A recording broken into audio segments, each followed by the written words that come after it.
In Carver County, on a Tuesday morning in March of 2023, a woman named Dustin Mercer sat on the wooden bench outside the county recorder's office and waited for a man she had not spoken to in 11 years. She was 59 years old. She wore a canvas work jacket that had belonged to her father, faded at the elbows and carrying a small repair at the left cuff, where she had sewn it herself with brown thread because she did not have black. Her truck was parked at the far end of the lot, a 2001 Chevy with 194,000 miles on it and a tailgate that did not close all the way. She had a cup of coffee in her left hand and the manila folder in her lap, and she was not nervous. The man she was waiting for drove a new black Silverado with a chrome package and dealer plates. He parked it badly, 2 degrees off the line, the way people park when they are thinking about something else. His name was Harlan Beck, and he was the Regional Land Acquisition Director for a company called Meridian Growers, LLC, which had been buying farmland in this part of the state since 1989, and which now held title to just over 3,200 acres of tillable ground in and around the township, where Dustin Mercer had lived her entire life. He stepped out of his truck in pressed khakis and a quarter-zip fleece, with the company logo on the chest. And when he saw her sitting there, he stopped for a moment, and then he kept walking toward the entrance. She stood up. She did not call out to him. She simply stood, and he changed his angle and came toward her. He said, "Dustin, I figured you'd be here." She said, "I figured you would too." He looked at the folder in her hand. He said, "We've already talked to our attorneys. We think there's a path to a modified alignment that doesn't trigger the original language." She said, "You're welcome to make that argument inside." He did not say anything else. They walked in together. What happened in the next 40 minutes would cost Meridian Growers, LLC, $2.1 million in engineering, permits, and drainage tile rerouting. It would force a complete redesign of a grain handling facility they had been planning for 3 years. It would be, as the company's own project manager later wrote in an internal memo, an entirely avoidable outcome if the title search had been actioned prior to site selection. But here is the thing about a recorded easement. It does not care who is sorry. Let me tell you how a woman in a canvas jacket that cost her $11 at a church rummage sale ended up being the most consequential landowner in a 3,200-acre corporate operation. Let me tell you where it started. It started at a kitchen table in the fall of 1987. Dustin Mercer was 23 years old and had been back on the home place for 2 years, working alongside her father after her mother passed. Her father's name was Earl, and he was the kind of man who said a thing once and expected you to write it down. He had farmed the same 160 acres in Carver County for 31 years, and he had paid off the note on the land in 1979, and he had not borrowed against it since. He drove a pickup with 208,000 miles on it, and wore the same style of canvas work jacket that Dustin would one day inherit, and nobody in the township would have looked at Earl Mercer and thought they were looking at someone who had done the harder math correctly for 3 decades running. That was, in its way, the whole lesson. That fall, Earl had started hearing things he did not like. The neighbors to the north had taken a buyout offer from a company out of Des Moines. The neighbors to the west were talking. Earl watched what was happening, and he did not say a lot about it, but on a Sunday evening in October, he spread 4 pages of documents across the kitchen table and told Dustin to sit down. He said, "I'm going to deed you this parcel outright, not when I'm gone. Now." She said, "You don't have to do that." He said, "I know I don't. But I'm also going to record an access and drainage easement through the northeast corner of the Halverson tract, and across the low ground to the county ditch. You're going to need it. Doesn't matter who owns the land around you.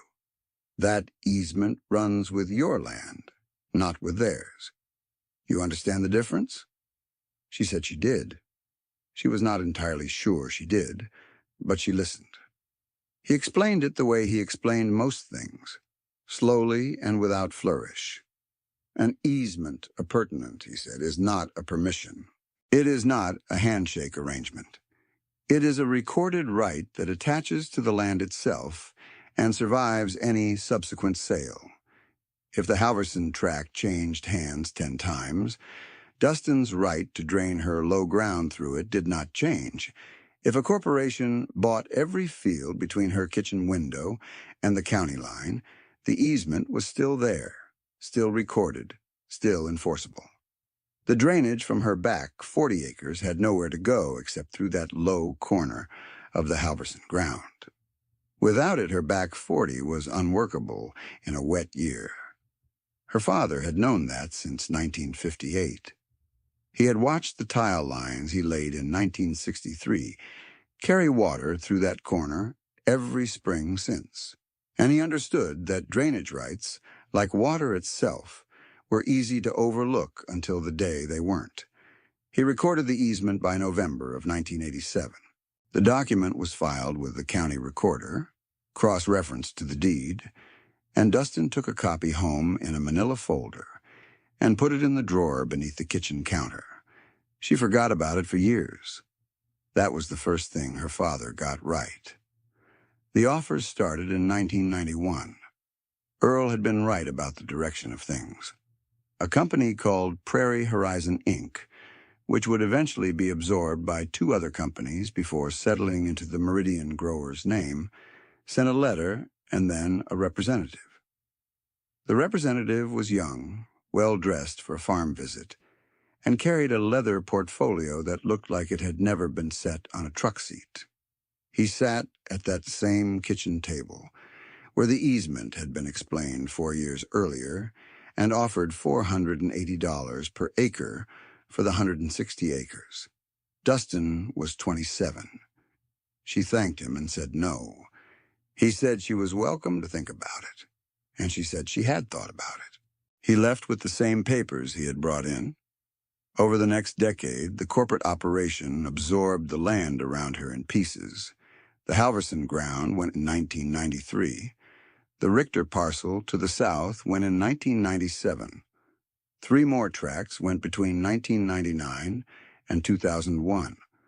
By the time the calendar turned to 2001, Meridian's predecessor held 3,200 acres of tillable ground in the township, and Dustin Mercer's 160 acres sat at the approximate center of it like a single unturned card in a hand that had already been played.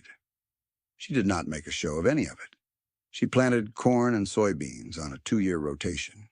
She maintained the tile lines her father had laid in 1963. She ran the place with a used Agmaster 5800 crop tractor she had bought at an estate auction in 1994 for $11,000, a machine old enough that the dealerships in town had stopped stocking parts for it, which meant she had learned to source parts herself from a network of other operators and a well-read shop manual. The Agmaster burned clean and started reliably in weather that stopped newer machines, and she treated it the way her father had treated the ground beneath it, with steady attention and no waste. If a neighbor had watched her go about her days in those years, they would have seen a woman who seemed, by most appearances, to be farming with tools and methods that belonged to a different generation. They would not have been wrong exactly. They would just have been looking at the wrong thing. If you find this story worth your time, go ahead and leave a comment below. A lot of people in this niche are just looking for the algorithm to surface this kind of story, and your engagement is what makes that happen. Now, back to Carver County. The first time Dustin met Harlan Beck was in the summer of 2004 at the Carver County Fair. Harlan had recently been promoted to Regional Acquisition Director and was working the Western Townships with a new level of authority and a fresh checkbook. He had a way of finding landholders at the fair, where the mood was easy and people were less likely to say a flat no than they might be across a kitchen table. He found Dustin at the grandstand on a Friday afternoon, sitting with a cup of lemonade and watching a 4-H draft horse competition. He sat down 2 seats away and introduced himself and told her what she already knew, which was that Meridian wanted to talk about her parcel. He said it in the voice of someone explaining a kindness. He said, "Sweetheart, I want to be straight with you. You're sitting in the middle of our operation. We can make this very good for you." She looked at him for a moment. She said, "What's your offer?" He named a number, $2,200 per acre, which was not an insulting number in 2004. It was, in fact, a number that some of her neighbors would have signed immediately. The total would have been $352,000 for the 160 acres. She thanked him. She said no. He said, "I hope you're not letting stubbornness make this decision." She said, "I hope you're not letting convenience make yours." He left her his card. She used it to mark her page in the livestock catalog and did not call him. The years that followed were neither dramatic nor visible. Dustin planted, harvested, and replanted. She maintained the tile lines and the drainage easement she had essentially stopped thinking about. She replaced the hydraulic cylinder on the Agmaster in 2006 and found a used disc chisel at the same estate auction series where she had found the tractor 12 years before. She kept her operating costs controlled the way a person keeps a fence line, not perfectly, but continuously, so no one gap grew wide enough to let something through. Her neighbor to the northeast, Ray Doss, was farming 400 acres he had inherited from his father in 1998. And through those years, Ray and Dustin had a cordial, practical relationship built on the common currency of rural neighbors, borrowed equipment, and returned favors. He borrowed her disc chisel twice. She had his son help her with a fence repair one fall. They talked at the co-op and at the elevator and waved from their respective cabs when the field work overlapped along their shared fence line. Ray had taken on debt to expand in the early 2000s, buying used equipment on credit and financing a grain bin complex in 2003. By 2007, the note on the bins alone was running him close to $18,000 a year, and commodity prices had not been kind enough to close that gap cleanly. He was a good farmer and a careful one, but he had borrowed at the rate the market seemed to justify, which meant his margins were thinner than they looked from the outside, and his options had grown narrower than he wanted to admit. When Meridian came to Ray in 2008, he had been watching the numbers long enough to know which way they were pointing.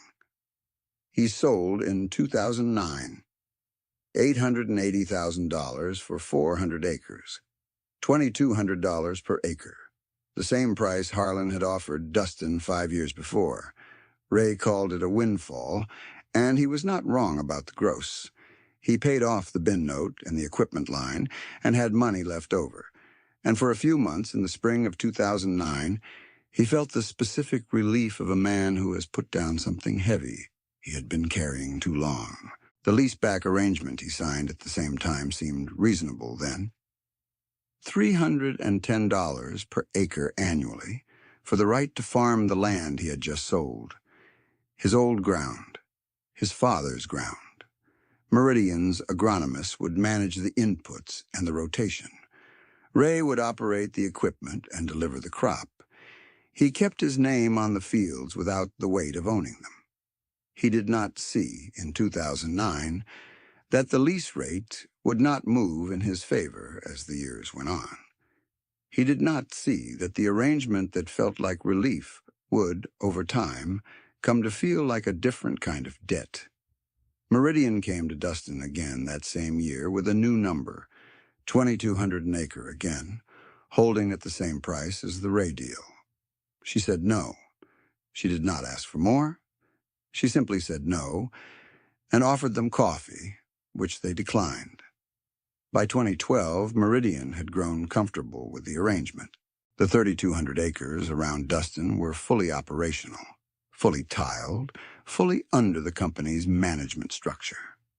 She was an inconvenience in their accounting, a small parcel in the center of their footprint, farmed in a way that made their agronomists wince a little when they drove past on county roads in new pickup trucks. Harlan Beck was still the regional director, and by then he had developed a theory about her. The way people develop theories about things they cannot explain and do not want to examine too closely.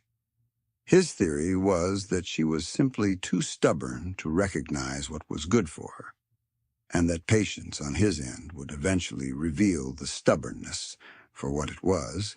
He said it most clearly at the co-op counter in January of 2012. Dustin was not there when he said it, which was the kind of thing that made it easier to say. A group of farmers were picking up seed catalogs and waiting on parts orders, and someone mentioned the Mercer place, and Harlan said, "She's sitting on borrowed time. Nobody stays independent in the middle of a corporate operation. Sooner or later, she runs out of stubbornness, and she calls me. Every time." Then he said, "She's just a little dirt-rich on paper and land-poor in practice. Sweetheart's going to wake up one day and understand math." 12 farmers heard it. By the end of the week, Dustin had heard a version of it from 3 different people. Her sister Cora, who lived 40 minutes away and called on Sunday evenings, heard it from a friend who worked at the elevator. Cora called that Sunday and did not lead with the social part. She said, "I heard what Harlan Beck said at the co-op. Word gets around." Dustin said she had heard something similar. Cora was quiet for a moment and then said, "He's not wrong about the pressure, though. You've got nobody around you. What happens when the tile system needs a major overhaul? What happens when that tractor finally quits?" Dustin said, "The tile is fine. I rotted it in October." Cora said, I'm not talking about October. I'm talking about 10 years from now." Dustin said she understood. She did not say much else. After she hung up, she sat at the kitchen table for a while, with the overhead light on and the fields dark outside the window.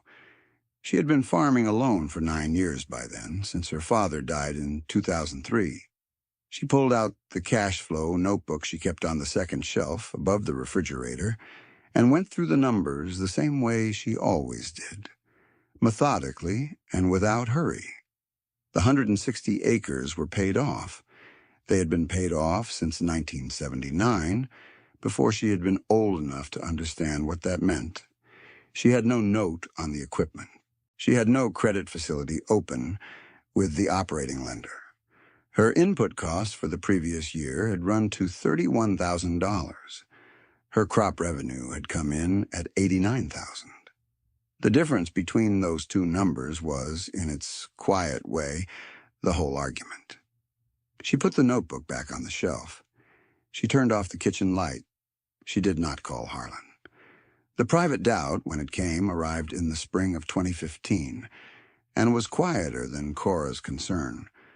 Dustin was walking the back 40 after a wet April, checking the drainage, and she stood at the low corner where her tile system discharged through the Halverson ground to the county ditch.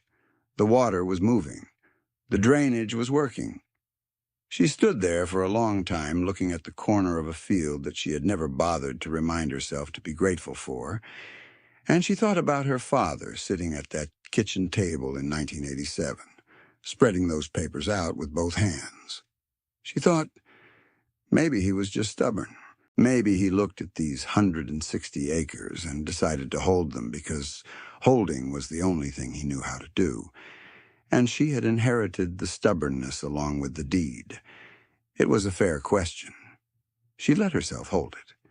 She was 51 years old and farming alone on ground surrounded on every side by a corporate operation that had, by any visible measure, absorbed everything worth absorbing in this township a decade ago. The Agmaster had 202,000 hours on it. She had no children to pass the place to. She had a sister 40 minutes away who called on Sundays and asked the same reasonable question every few years in different words. Maybe the math actually was what Harlan said it was. Maybe her father had been precise and principled and quietly, completely wrong. The water kept moving through the tile and out into the ditch. The 40 acres behind her drained cleanly. Without that drainage path across the Halverson ground, this whole section would have been unplantable, 3 years out of 5 in the current weather pattern. She knew that. She had always known it. She went back to the farmhouse and planted on schedule. What she did not say to herself that day, standing in the wet corner of the back 40, was that she was going to be proven right. She did not know that yet. She went back to the farmhouse because the planting window was short, and the soil conditions on the north end were close to ready, and there was work to do. That was the whole of it. The accumulation continued, and the numbers Dustin tracked in her notebook continued to favor patience in ways that were invisible to everyone but her. The decade between 2010 and 2020 was the kind of decade that looks different from inside it than from outside. From outside, Dustin Mercer was a woman farming 160 acres in the middle of a corporate operation, driving a truck that predated the current century, running equipment the dealerships had stopped servicing, and declining offers that any reasonable financial advisor would have told her to take. From inside, she was a woman with no debt, growing cash flow, and a paid-off piece of ground that she understood better than anyone who had tried to buy it. Cora drove out twice during those years for stretches longer than a weekend, once in the fall of 2014 when a deer-damaged fence on the north pasture needed 2 people, and a Saturday to repair properly, and once in the summer of 2017 when Dustin had a respiratory illness that lasted 3 weeks and needed someone to check the tile outlets after a run of hard rain. Cora was not a farmer and did not pretend to be, but she was steady, and she showed up when it mattered, and she did not push the question about selling when she was there, working beside her sister. She pushed it on Sunday phone calls, and Dustin respected that distinction. The difference between someone who disagrees with you from a distance and someone who disagrees with you and still comes to fix the fence. Meridian came back in 2021 with a third offer, $3,800 per acre, $608,000 for the 160 acres. It was the most she had ever been offered, and it was the most she had ever been tempted. She was 57 years old. The Agmaster had 212,000 hours on its meter, and she had rebuilt the injection pump twice. She thought about it for 3 days. She sat with the number in her cash flow notebook and looked at it from different angles, the way you look at a field from different corners before you decide where to put a new tile line. She thought about what $608,000 looked like invested conservatively over the next 15 years. She thought about what the land looked like in 20 years if she held it, and she was honest with herself that she did not know the answer to that second question with any certainty. Then she said no. Harlan called her personally for the 2021 offer. She heard the surprise in his voice when she declined, a slight recalibration behind the professional warmth, a man who had expected a different answer after 17 years and was adjusting without quite having the language for it. He said, "Dustin, at 3,800, you are leaving real money on the table." She said, "I know what I'm leaving." He said, "I'll be honest with you, sweetheart. The market's topping. You're not going to see this number again." She said, "Thank you, Harlan. I'll keep that in mind." She hung up. He had said sweetheart again, the same word he had used at the fair grandstand 17 years before, and she noticed that it now sounded different, less like condescension, and more like a habit he had not updated because he had not been given a reason to. If you have been following the number on meridians surrounding acreage, then what happened in 2019 already had your attention. The corporate parent entered a financial restructuring that year, the kind that gets described in press releases as a strategic portfolio realignment, and means in plain language that someone upstream had borrowed against the land values and the values had softened. The township land in this part of the state had compressed roughly 18% from its 2018 peak by the end of 2020. Meridian continued operating, but the expansion phase was over and the efficiency phase had begun. The efficiency phase was where the grain facility came in. Meridian's engineers had identified a site on the old Richter parcel, just over a mile southeast of Dustin's property, as the optimal location for a centralized grain handling complex. The project had been in planning since 2020. The facility would require a new drainage tile network to manage the water from the site and the surrounding fields, and the most direct and cost-efficient route for that drainage ran through the low northeast corner of what had once been the Halverson ground. The same low northeast corner where an access and drainage easement had been recorded in November of 1987 in favor of the Mercer home parcel. Meridian's internal team discovered the easement in the summer of 2022. The project engineer found it on the fourth day of the title search, cross-referenced to the Mercer deed, filed correctly, unambiguous in its language. He flagged it immediately. The flag went up the chain. Harlan received the memo on a Thursday afternoon and sat with it long enough that his assistant knocked on his office door at 6:30 to ask if he needed anything. He did not need anything. He needed to have done a title search before selecting a site. That was 3 years ago. What followed was a sequence of communications that Dustin received and answered plainly. Meridian's legal department contacted her in September of 2022 with a proposal to extinguish the easement in exchange for a payment. She declined and referred them to the original recorded document. They proposed a modified alignment in November of 2022 that would shift the corporate drainage away from the easement corridor. Their own engineers estimated the cost of the modified alignment at approximately $900,000. She did not have to do anything. She simply continued holding the easement. The redesign grew more expensive as the engineering team worked through the constraints of the modified route. The low ground that made the original corridor attractive was also the ground that made the alternative difficult. By February of 2023, the project cost for the modified drainage network and associated tile work had reached $2.1 million.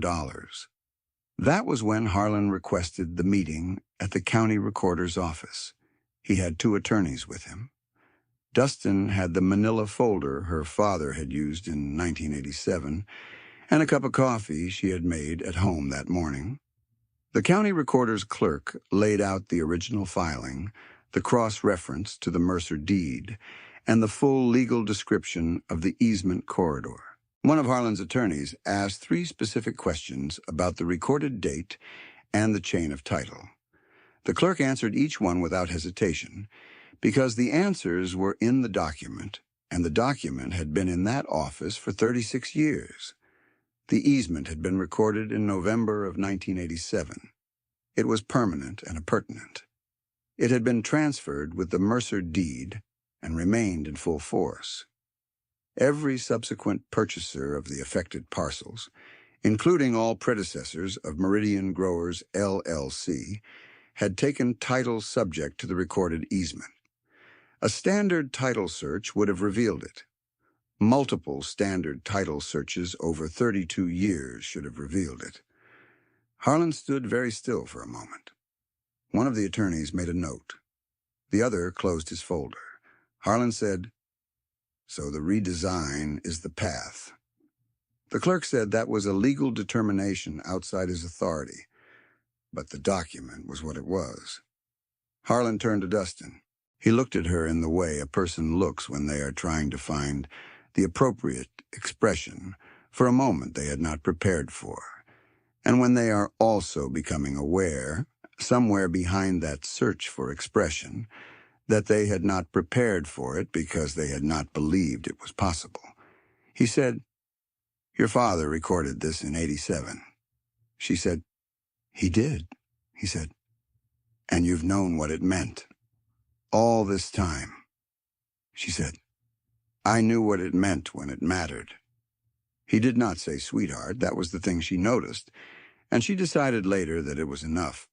He had used the word at the fairground grandstand in 2004, where he was confident, and she was an inconvenience. He had used it at the co-op in 2012, relayed by 12 witnesses, where she was a joke, and he was a man who would eventually be proved right by arithmetic. He had used it on the phone in 2021, where he was still trying to close a deal he had been chasing for 17 years. Here, at the county recorder's counter in March of 2023, with 2 attorneys and a 36-year-old easement document between them, he did not use it. The word had been retired by the facts. What none of the 3 dismissals over 19 years had made visible was the arithmetic her father had laid out on that kitchen table in 1987. Not the arithmetic of acres times price, which Harlan had been running perfectly well for decades. The other arithmetic. The arithmetic of what one parcel controls when it sits at the drainage outlet for 3,200 acres of managed farmland. The 160-acre home place was not the most valuable piece of ground in the township by acreage or by yield. It was the most important piece of ground in the township by position. Earl Mercer had known that in 1958 when he first tiled the back 40. He had made it permanent in 1987 when he understood the direction things were going. He had spread 4 pages of documents on a kitchen table and explained to his daughter once in the careful, plain language of a man who expected things to be written down, what a recorded right means when everyone around you is selling. The $2.1 million redesign went forward. Meridian had no alternative that was both legal and economically sensible. The grain facility was completed in 2024 on the modified alignment, at a cost that appeared in the company's annual report as a project variance, attributed to unforeseen site constraints. The internal memo used different language. The easement remained recorded, unchanged, exactly where it had been since November of 1987. Dustin was not offered a new buyout after the recorder's office meeting. Whether that was pride or strategy on Meridian's part, she did not speculate about. She did not need the buyout. She had the thing her father had given her, which was a clean deed to a paid-off parcel and a drainage right that nobody had ever thought to take seriously until the day it cost them $2.1 million not to. Cora drove out in May of 2023, 2 months after the recorder's office, and they sat on the porch in the evening while the light went across the fields. Cora had been skeptical and patient and occasionally frightened on her sister's behalf for 19 years, calling every Sunday, asking the same reasonable questions in new seasonal clothes, and she had earned the right to say something about it. What she said was not what Dustin had expected. She said, "He must have known. Pop must have known what this land was going to be in the middle of." Dustin said, "He had a good idea. He watched the Halverson ground go, and he knew more would follow. He told me that the drainage was the thing nobody thought about until they couldn't drain." Cora said, "And you just held it." Dustin said, "There wasn't anything else to do with it. Cora reached over and put her hand on her sister's arm. She said, "You could have sold.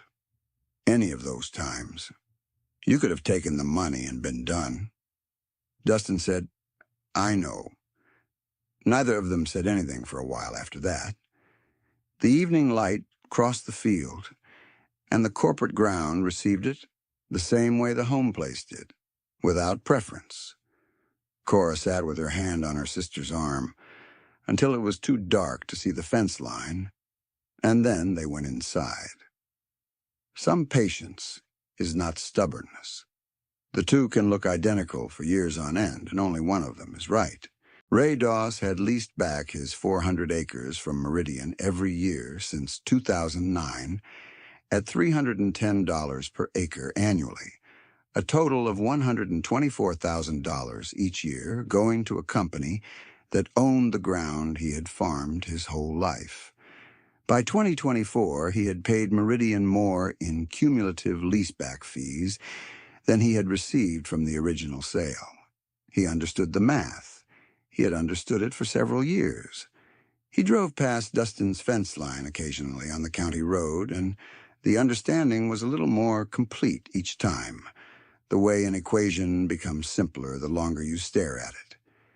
In the fall of 2024, Dustin found him at the elevator and asked him to stop by the farm. He came on a Saturday morning. She had coffee ready and the cash flow notebook open on the table, and she showed him the 12 acres on the southeast corner of her tillable ground that she had been working herself, but that she could lease at $90 per acre annually, with a first option to buy at $3,400 per acre if the arrangement held for 3 years, and he wanted it. Ray looked at the numbers for a long time. He looked at $90 against the $310 he was paying Meridian. He looked at the first option price of $3,400 when Meridian's standing offer to Dustin had been $3,800 in 2021. He went through it twice. The way a man goes through a column of figures, when the column is telling him something he did not dare anticipate. He said, "Why?" Dustin said, "Because your dad farmed the ground next to my dad's ground for 20 years before either of us was old enough to have an opinion about it, and because you've been paying Meridian to farm your family's land, and that's a hard way to work." Ray said, "Dustin, I can't take this as a favor." She said, "I'm not offering it as one. I'm offering it because the 12 acres work better with a full-time operator on them than they do with me stretching across the whole field myself, and because you know this ground." He said, "Okay." He did not say anything else for a while.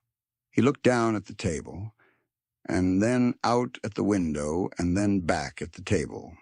The fields outside the window were November brown, and the sky was the low gray of a Carver County November, and the coffee had gone a little cold, and none of that seemed to matter much. He said, "Okay," again more quietly, and that was all he needed to say. The lease agreement was written on 2 pages and filed at the county recorder's office in October of 2024. The 12 acres went into winter wheat that November. Ray planted it on a Tuesday, and Dustin watched from her truck, parked at the field edge, a 2001 Chevy with 194,000 miles on it, and a tailgate that did not close all the way. She watched until the planting run was nearly done, and then she had somewhere else to be, and she drove back to the farmhouse. The 1987 deed and the easement document sat in a manila folder in the drawer beneath the kitchen counter where Dustin had put them the day her father recorded them. The folder was softer now, the paper fibers compressed by 37 years of being taken out and put back, and there was a small coffee ring stain on the lower left corner that had been there since at least 2002. She did not move it to a safer place. Her father had put it in that drawer because it was the drawer where things that mattered went, and she had not yet found a reason to change that. Outside, the fields ran to the fence line, and the fence line ran to the corporate ground, and the corporate ground ran in every direction to the horizon. 3,200 acres of managed grain production, surrounding 160 acres of paid-off land, where a woman in her father's work jacket was coming in from the back, 40, boots carrying the same soil they had always carried. The drainage worked. It had always worked. Earl Mercer had known where the water went in 1958, and he had put that knowledge in a drawer where it would wait for as long as it needed to. It had waited 36 years.